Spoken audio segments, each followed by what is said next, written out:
What is up, and welcome back to the Mariners franchise. We are picking things up right where we left off at the beginning of May, and we have a big series coming up towards the end of this month against Houston. A 4-game set. I think we're going to play one of those games in this episode. That'll be the game for today. I don't know which one yet. It'll depend on pitching matchups and whatnot, but I'm almost certain we're going to play one of those games. And then I want to get all the way through the All-Star break today. That way we can also get the MLB draft out of the way. So a lot of stuff to get to. Let's get this thing going. But before we can play any games, we have to get our bullpen sorted out. Remember, Gregory Santos, shock, he got hurt at the end of last episode. So we do need to fill that spot in the bullpen. And I was between signing a free agent. I was really looking at Carl Edwards Jr. or promoting someone from AAA. And then I remembered the Mariners are not going to go spend money on a free agent to fill a roster spot. That's just not who we are. We are going to promote someone from AAA, and we're going to promote Trevor Gott. So we'll get him called up, and we'll get him put in the bullpen. And something else we might do is some of these late game scenarios every episode. And this one just popped up. We've come back from 3-1 down on the road against Texas. Munoz is in there to get the save. He needs some help this season. Let's see if we can jump in here and help the guy out. All right, 1 on, nobody out. Jake Berger is at the plate. This thing started. Fastball from Munoz. Come on, Munoz. Locates it. Oh, he's broke it down the line. How did he turn on a 100-mile-an-hour fastball up and in, though? That's kind of nuts. 1 ball, 2 Oh, strikes. I didn't mean to throw down the middle. He hung it down the middle as well. It just didn't get any break to it. That was unfortunate. That one's on me, though. That was on me. Misclick. But Munoz is in trouble. Munoz, I need you to locate a fastball, brother. Munoz, I need you to locate. Yeah, look at Cal behind the plate, like, brother, please, just throw something over the plate. You know what? We're just gonna have to throw a fastball just over the plate. How do you miss by that much? Munoz battling back. 3-2 count. Peterson's fouled off a couple. Come on, Munoz, get the strikeout. There you go. Blow it by him. Big strikeout. Peterson, he's pissed. Munoz, I need this off the plate. Ball 1. It was off the plate. It wasn't. 1-1. It was a little down, but that's okay. You know what? Let's come back up with a fastball. Just leaves it down the middle again. Munoz, what are we doing? Julio does a little spin, and that's going to be another blown save for Andres Munoz. I can see why he's struggling. He can't locate a pitch to save his life. We've got bigger problems. Now we just have to worry about trying to stay in this and get this win. We've got a lot of work to do. It's only 1 out. Ball, that's out. Ground ball, though, probably ends this inning. Can we figure something out here, Munoz? That's ball 2. And that was a ball! Oh, I blew. That was... what are we supposed to do with that? Munoz struggling out here. The umpire's not even giving him a strike call when it's down the middle. Cal Raleigh's telling him to settle down. Hey, turn around and tell the umpire to settle down. No, we're just going to groove a fastball. The hell with it. Bro, he can't throw a strike. 0-2 count. You know what? We got to throw the slider off the plate. Munoz, I need you to throw this off the plate. That wasn't off the plate, and that'll be blown save number 6 on the season for Andres Munoz, and another loss. We might have an issue with closer, but again, we have no options. We have no one to replace him, so we're just screwed. Given the experience with pitching I've had thus far, I think we're going to make a change on the settings here. We're going to take it off of Classic because the pitchers are so uncontrolled. Like, they have zero ability to throw a pitch. Like, it doesn't make any sense at all. They're all over the place. I don't understand what's going on. So we're going to just help a little bit. We're going to switch it to Pulse. We're going to give that a go for our next outing and see if that helps at all, because they can't, they're professional pitchers and they have zero ability to locate a pitch. Not just like paint corners. They can't even throw it on the right half of the plate or for a strike. Like, it's insane. I don't think I've ever had a career mode in any game of any sport start as badly as this one. We have sustained another long-term injury. Tyler Locklear, torn groin, is going to be out for 1 to 2 months. I mean, we have almost an entire starting lineup worth of players out right now. It's just ridiculous. Because I really want to try out the new pitching setting, we're going to try this one more time. We're up 1-0 over the A's. Logan Gilbert went 8 innings of 4-hit, no-run ball. Munoz needs to close this thing out. All right, the thing with this is, oh my God. That's what pulse looks like? At least he located the pitch. It's already better. A little early on that one. Cal, get him. Get him, Cal. He got him. Blue. He got him. He definitely got him, right?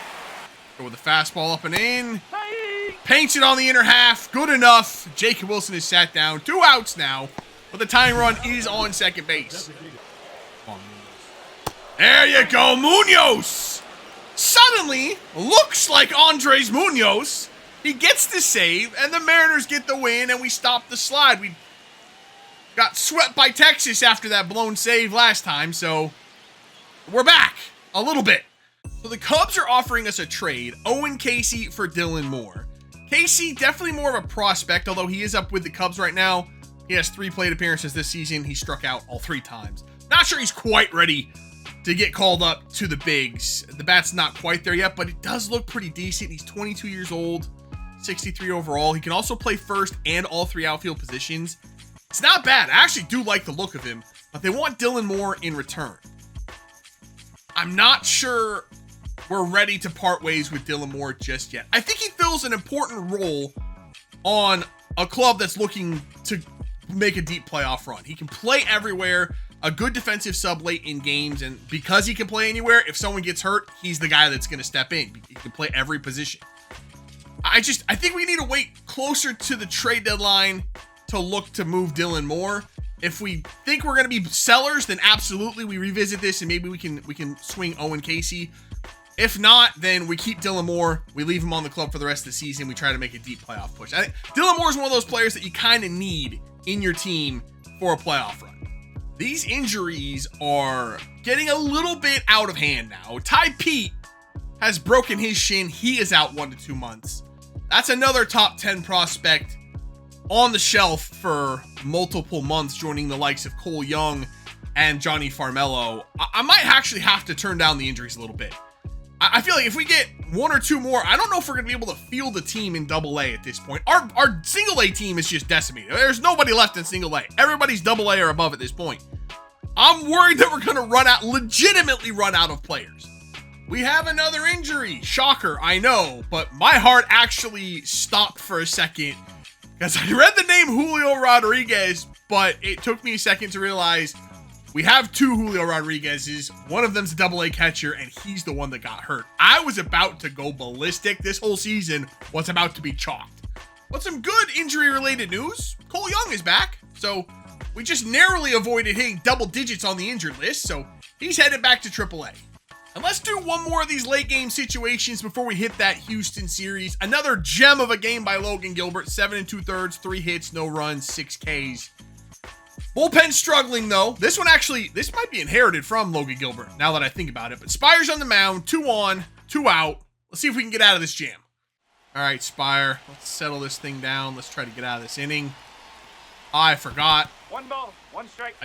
Thank God Cal Raleigh's behind the plate. I forgot it was pulse pitching. I was so used to just pushing a button. All right. Let's settle in here. I totally forgot about the pulse. There you go, Spire, locating that slider down and away. You know what? Let's go right back to it. Another one out there. If you're chasing, I forgot about the pulse pitching again.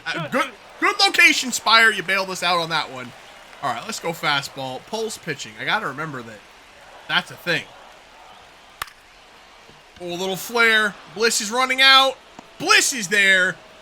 Makes the catch. And we get out of the jam.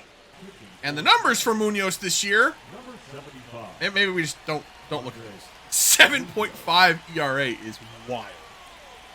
The averages against him are insane. He's just been the worst pitcher in baseball. He might be the worst pitcher in baseball this year, but we can fix that. Munoz. That was a good pitch. When he can actually locate the slider, he's absolutely unhittable. Just the settings we were using before. Lost Robert Jr. That's tough. I know we walked the first batter, but he's actually been so much better since we switched the pitching style. We locate. We can. Paints the outside corner. Vaughn swings through it. There's 1 out. Okay, we're having to work for it, but he's getting it done. Couple of off speed, go back to the fastball. Got him swinging there. 2 Ks for Munoz. Let's try a sneaky one. Can we get him on the outside with a slider? He hung the slider. But he hits it right at Bohm. I thought he lined out, but it was actually, I guess, a ground ball. But Bohm makes the play. Game is over. Munoz gets the save. And the Mariners get the win. And we have finally reached the series against Houston. So let's see what the matchups are looking like. We got Castillo versus Garcia in game 1. Miller versus Valdez. Gilbert versus Wisniewski. And then Kirby versus Hunter Brown. That's unfortunate because I really wanted to pitch with Brian Wu. But he's not pitching in this series. But I think Kirby versus Hunter Brown's a good matchup. That's actually probably the best matchup of the bunch. So we'll play this 4th and final game of the series. We'll sim the first 3. As we get started in this one, it's going to be Hayden Wisniewski on the mound for Houston. I think they pitched Hunter Brown last game. They lost the first 2 games of the series. I think they went with Brown in game 3 and they won that game. So we will see Hayden Wisniewski, and we've got George Kirby on the bump for us. George Kirby on the mound against Jose Altuve to lead things off. I know how to get Altuve out. You stay on the outside corner, mostly with sliders. Don't leave anything over the plate. Where was that pitch, Kirby? Where did you throw that pitch? A little bit too far in. You know what? We'll just go to the slider now. Altuve loves to chase sliders off the plate. Case in point. He will chase those all day. So just live on the outside corner. And you take one of the best bats out of the Astros lineup. Woo! Painted it down and away. That was a questionable call, but we take those. Strikeout looking for Altuve. Come on, Kirby. Execute the pitch. He left it a little bit over the plate. Polanco knocks it down, but he's not going to be able to get Yordan at first. We were playing the pull. He kind of hit it up the middle. It's fair play, you know. It's a weakly hit ball. If you get away with weakly hit balls against Yordan Alvarez, I can't really be too upset about it. Oh, well, that was a perfect pitch from George Kirby. Christian Walker just slaps it into right field. That was a good piece of hitting by Christian Walker. I'm pretty sure that pitch was almost like off the... Yeah, it wasn't even a strike. What a hit. Go to that knuckle curve now. Just late. Doesn't matter. George Kirby is nasty. Ends up with 2 strikeouts. You got Pena to ground out. 2 strikeouts for Kirby in the first. No runs for the Astros. Cal Raleigh will lead us off here in the top of the 2nd. He's been on a bit of a cold streak. Not gonna lie, he's a little bit tired. He needs a day off, but with a righty on the mound, I can't put Mitch Garver in there. So Raleigh's gonna have to play today. And Cal Raleigh came to play today. Blasted Oppo. 353 into the Crawford boxes. Mariners are on the board. Big dumper takes Wisniewski yard. 1-1 count on its way to Cade Marlowe.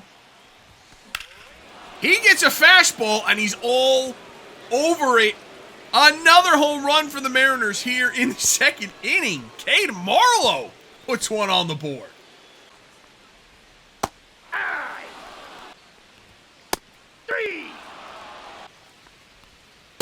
And he got him looking. Perfect pitch from George Kirby. Strikes out the side. Gave up the 1 hit, but no threatening, nothing threatening. Mariners hold the 2-0 lead. I want to go back to it. This needs to be off the plate. Like, well off the plate. That's fine. That was not a bad pitch. 3-2 count to Yordan Alvarez. Really don't want to load the bases here. What the heck? You know what? We're going to the curveball. Kirby's located it well. Yordan seemed to struggle with it. Gets a piece of it there. Now what do we do? Splitter? I don't like the splitter here. We're going to go for it, though. Outer half of the plate. Fights that one off, too. What do we do? You know, we haven't gone up and in with a fastball. We got to go for it. Good battle here for Kirby. He left it over the middle of the plate. Yordan tags it. Julio's giving chase. He is going to run that down. Altuve's going to tag up and get over to 3rd. Very loud out from Yordan Alvarez. That was very nearly a disaster. Oh, strikes him out with a good fastball. I don't even know what to strike. This umpire is so bad. It's hard to figure out where the strike zone even is. George Kirby work his way out of this inning. He can.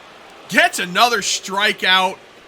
And the Astros still, despite like a bunch of hits so far in this game, not on the board in the runs column. 5 hits for the Astros, no runs thus far. Cade Marlowe in a good count. 2-0.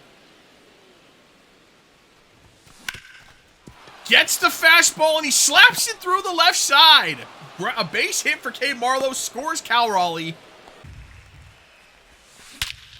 Oh, Robles gets a hold of that one. Absolutely torched into the bullpen. Victor Robles goes yard. 3rd home run of the game for the Mariners. And it's 4-0 M's. 0-2 count to Cal Raleigh. Oh, that's Off the inside. plate. I thought he was calling that a strike the way he called that. Why'd he call the ball like that? It was so aggressive. Cal Raleigh. Good connection. It's going to be off the wall. Jordan collects. Can Cal Raleigh wheel into second? He can. He's in there. Cal Raleigh now a triple shy of the cycle. We are officially on a cycle watch. I'm not sure how Cal Raleigh could possibly get a triple, but he's a triple shy.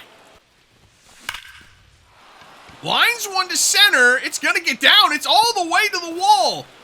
Cal is home. Luke Raley's standing on second. They switch places. It's 5-0 Mariners. Luke Raley with an absolute piss missile into the gap. This just feels like an Arozarena home run time, doesn't it? It feels like he's going to turn on one. Does get good connection. Back to the wall. Oh, just caught right in front of the wall. But it's going to move Luke Raley up to 3rd. Sacrifice fly for Arozarena. He very nearly, the prophecy was almost coming true there. He almost parked one. See if he can have any more magic in that bat. Ball 3. That was a well-executed pitch. This ump is just he's not it today. Not helping anybody. 3-1 count on his way to Cade Marlowe. Fastball, Marlowe swinging. I think it's going to stay in the yard. Jordan catches. Raley tags from 3rd. That throw is way offline. Luke Raley scores. Cade Marlowe with 3 RBIs today. You know what? I'm going to roll with George Kirby here in the 6th. At least to try to get through Jordan Alvarez. I'm afraid to bring in anybody else. I trust George Kirby. I don't trust this umpire. How is that a ball? Blue, can we have a conversation here?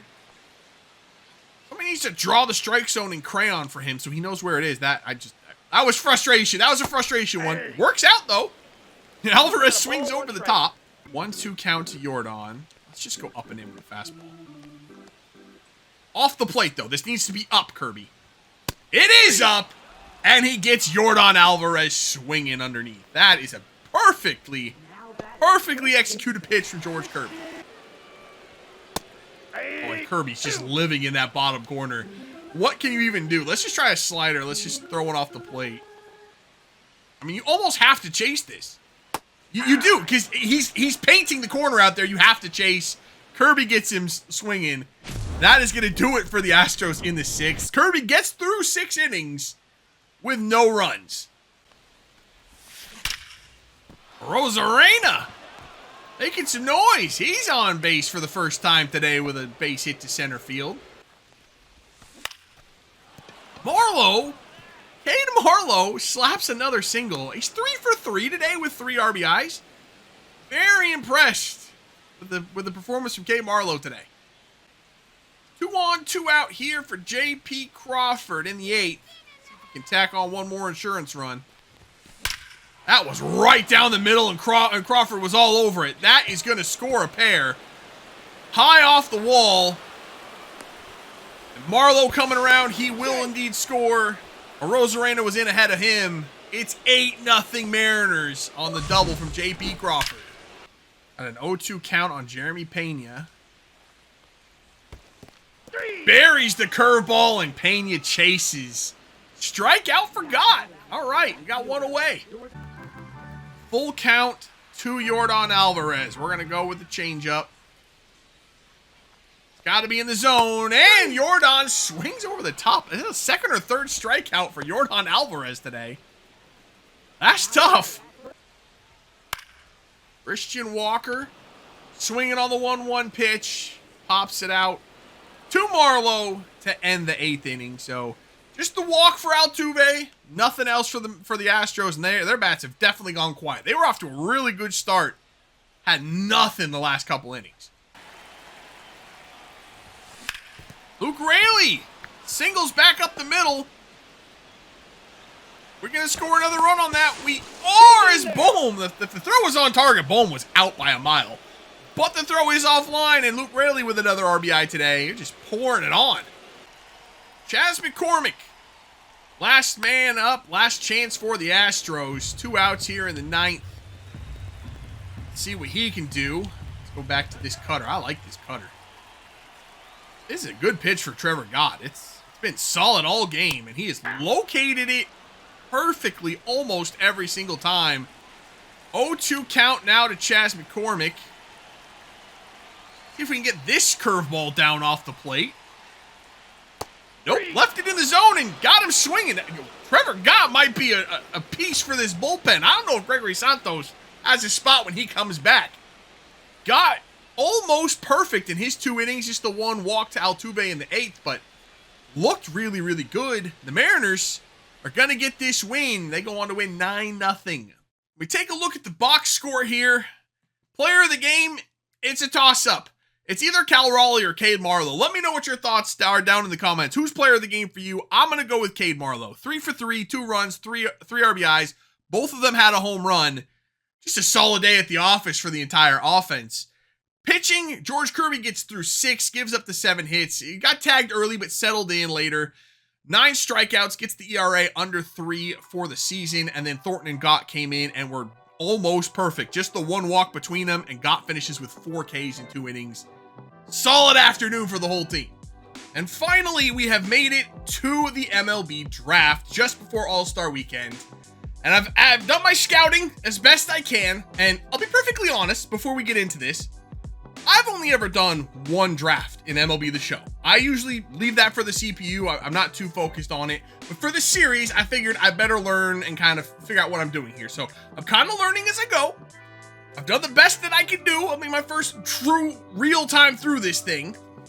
What I found out, at least for this draft, and I don't know if this is every draft because, again, I don't have a lot of experience with it. It's very pitching heavy in this draft. Realistically, what we're looking for, we need corner infield, we need corner outfield. It's just not there. There's just nobody available in this draft that's going to be worth it. I think that's going to be an impact player for us. So maybe later in the rounds we could sneak a prospect or 2 in those positions, but I think realistically what we're looking at is going to be a lot of pitching in this one. And like I said, I don't know if that's every draft, if that's like a theme with how drafts go, that position players are just few and far between, but that's how this one is. So we've got our draft board ready. It's a lot of pitchers, but let's get into the draft and see what happens. Here we go. Let's get this thing started. I think the first 3 picks get one of these fancy animations, and we do have the 3rd pick. The Nationals take Kenneth Valley. He was our 5th ranked prospect, the 4th overall by MLB, so kind of going off script a little bit to start with. That's another thing, is I really don't know how teams draft. Do they kind of stick to the prospect levels? This guy was ranked 2nd. They took the right fielder, Ray Montez. He was pre-draft ranked 2. We had him as the 13th best prospect. Honestly, probably wasn't going to pick him with the 3rd pick. I didn't think he was really that good. So now it's up to us. Let's see what we got here. Starting pitcher, the best available that we scouted was Steve Santos. He's still available on the board. He was ranked 38th, though. I'm almost wondering if we just kind of leave him. I'm tempted to go Mike Pratt here. He was ranked 51, but we had him as the 2nd best prospect. I mean, his contact looks a little bit down. Maybe not the best. At 30, I think we could do better. I think he's more of a defensive player. You're looking at the fielding and speed. He looks like a speedy defender. Maybe that's not really what we're looking for. We just have a lot of pitchers on the board, though. Another second baseman, Tommy Orlowski out of Florida. doesn't really, again, not a very, I mean, the contact looks good. Not going to be a power guy, but he's a second baseman. I don't really need him to be. He can play third as well. Arm strength doesn't look like it translates to third base, though. You know what? We might just end up with a pitcher here. I think we just have to go pitcher. And you know what? Third overall pick, I think we're just going to play it safe. We're going to go best available. We're going to go Steve Santos. We're just going to take the pitcher. I really want position players, but I think with that high up in the draft, you just got to go best available. I think he's it. He's the number one player we had scouted. I don't think this is a mistake. It's kind of a safe play. And for our second pick, number 53 overall, we're going to go Hank Sorvala. The potential is really, really good. It's kind of a safe bet again. The overall's a little bit higher because he's already 22 years old. So we're going to go ahead. Yep, we're taking another pitcher. And I said this draft was very deep with starting pitching. I wasn't lying. I found this dude, Fred McGaffick, not rated to start with. We had him ranked 12th on our board. And now is the time we're going to take him. I don't want to end up losing him. It's pick 183. We have him as the 12th best player in the draft. I'm going to go ahead and take him as well. This guy could turn out to be a generational talent. So let's go ahead and scoop him up. And just like that, the draft is done. The last few rounds really fly by. Really didn't have time to even go over what we were doing there. But I think we'll be able to look at those after the All-Star game. So I guess we'll take a look at All-Star voting and see who our team is going to be taking part in that game. Gilbert and Julio look like the only two starters. Kirby actually finishes second for pitchers. So our top two pitchers are the top two vote getters in the American League for pitching. Not too bad. Gilbert, I think, gets the nod just because strikeout numbers reign supreme. He had 18 more Ks than George Kirby, but George Kirby was 12-4. Great season by both of those guys. We know we don't have any relievers or closing pitchers in the All-Star game. We don't want to talk about the bullpen. It's been an adventure. Cal Raleigh finishes second, though, in All-Star voting for catchers. He kind of fell off in June. A lot of people fell off in June for our team. We went through a almighty slump in June. At one point, we actually fell back to 500 as a ball club. It was tough. But at least he's up there. I think he'll be probably a backup for this game. At least he'll make the All-Star team. He's just not going to be starting. First base, Luke Raley finishes fourth. Really strong first half of the season for him. Hits 259 with 18 home runs. I think he led our team in home runs for the first half of the season.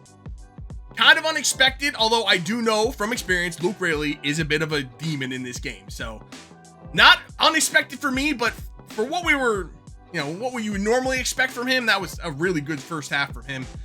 Second base, we know Ryan Bliss ain't going to be up there. Third base, Bohm is not there, though Bohm did have a good first half, hitting 279 with 9 home runs. Just the power numbers are never really going to be there to elevate him for All-Star contention. And if Royce Lewis stays healthy, he is the best third baseman in the American League. Might be the best third baseman in the league. He's got so much potential and so much raw talent. He just can't stay healthy. If he was on our team, he'd be out for 1 to 2 months with a broken shin or something, because everybody went through that, it seems like, for us. Shortstop, yeah, no JP. He's hitting 266. He actually has 9 home runs. Good start for him, but yeah, he's never gonna really be an all-star, is he? Left field, no one for us there. Julio hitting 283, 14 home runs. Again, another victim of the June slump. If you remember back, Julio had 7 home runs after like the first 3 weeks of the season. He only had 7 in the next 2.5 months. Really fell off in June, but still having a very solid season, hitting 283. So can't really complain with that. And then in right field, yeah, we're not going to have a right fielder up here. But what is funny about this, in right field, Cade Marlowe got more votes than Victor Robles. Victor Robles is our everyday right fielder. He was hurt to start the season, but came back. Almost has the same number of at-bats as Cade Marlowe. But Marlowe's been so good this season. He's playing every day, either in right field or left field.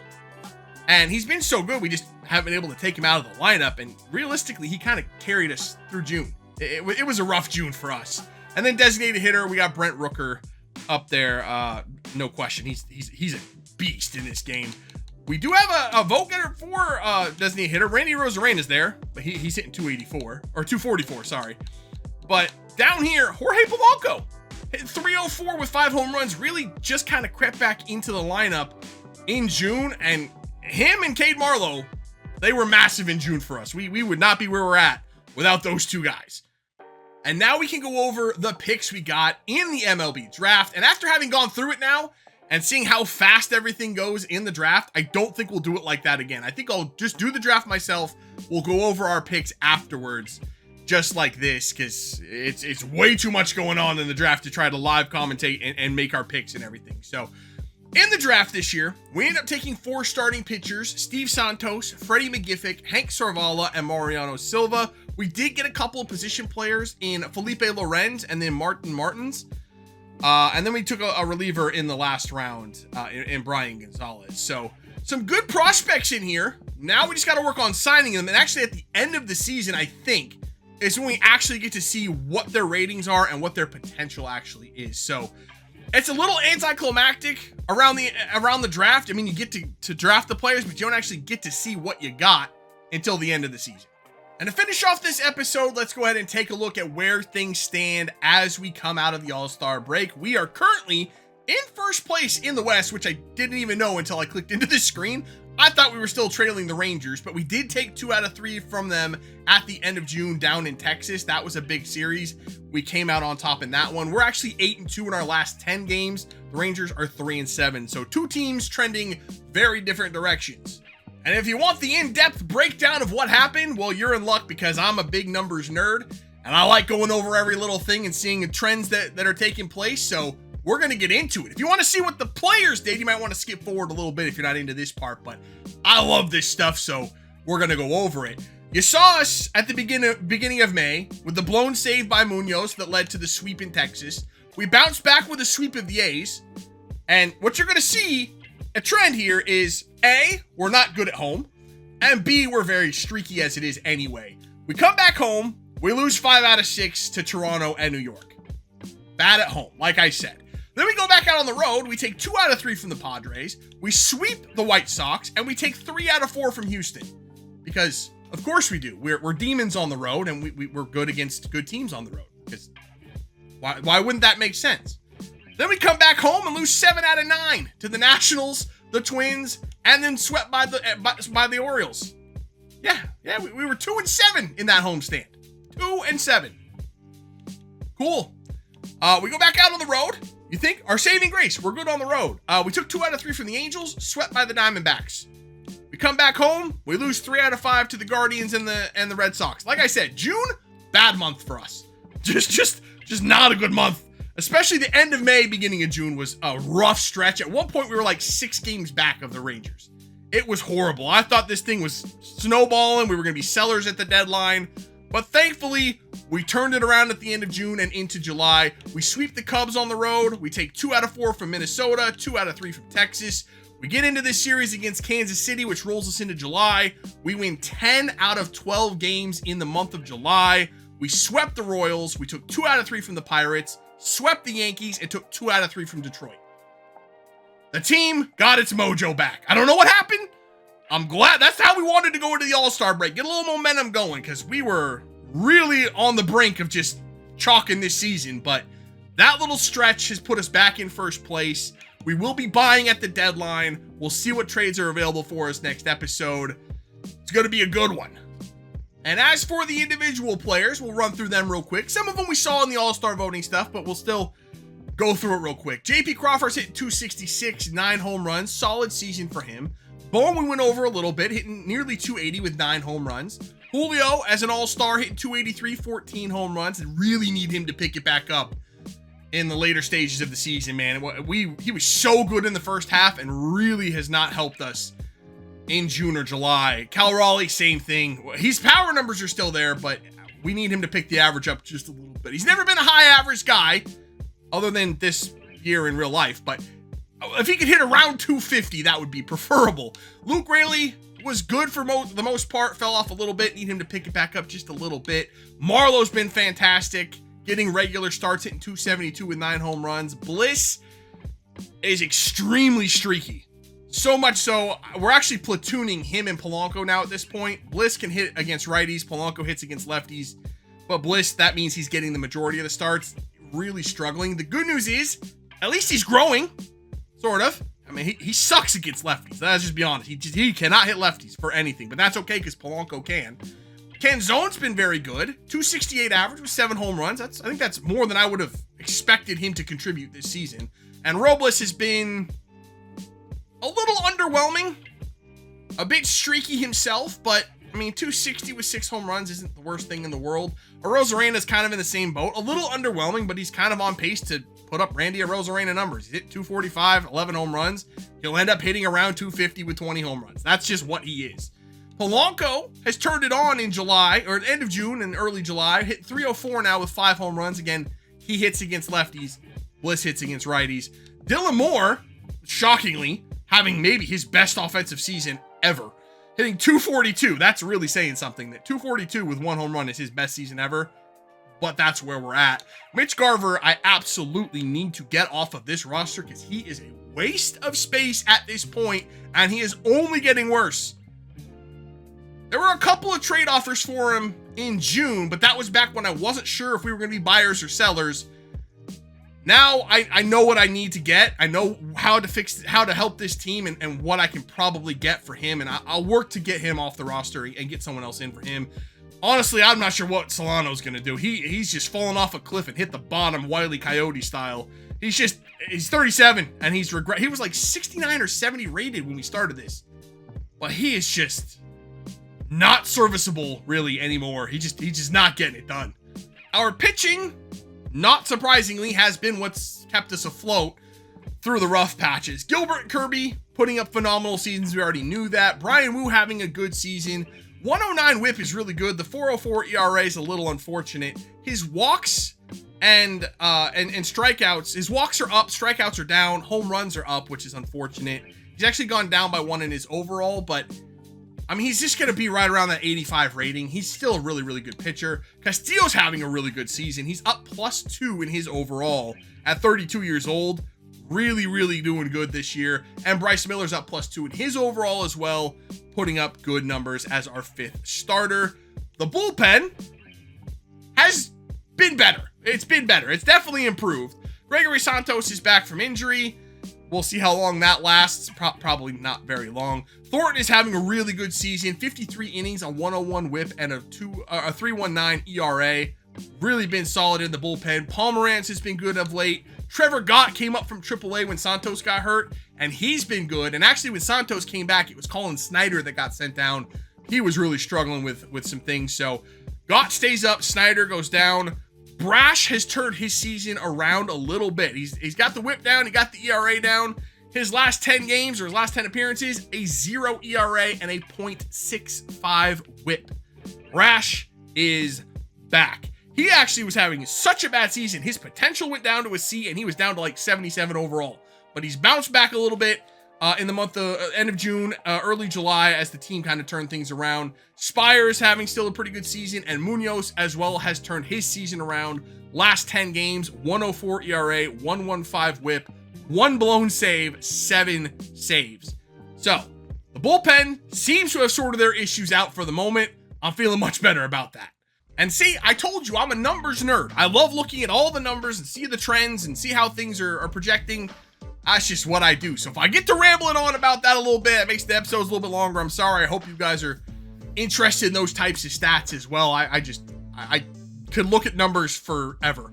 And I've been recording now for almost 9 hours because I can't stop looking at numbers. Next episode, we'll get our draft pick signed. We'll do the trade deadline, and we'll see what our team is going to look like for the remainder of this season and try to make that playoff push in August and September. So that is it for this one. If you did enjoy it, make sure to let me know by leaving a like below. Subscribe if you're new. I'll see you when we come back for some more Mariners franchise. See ya.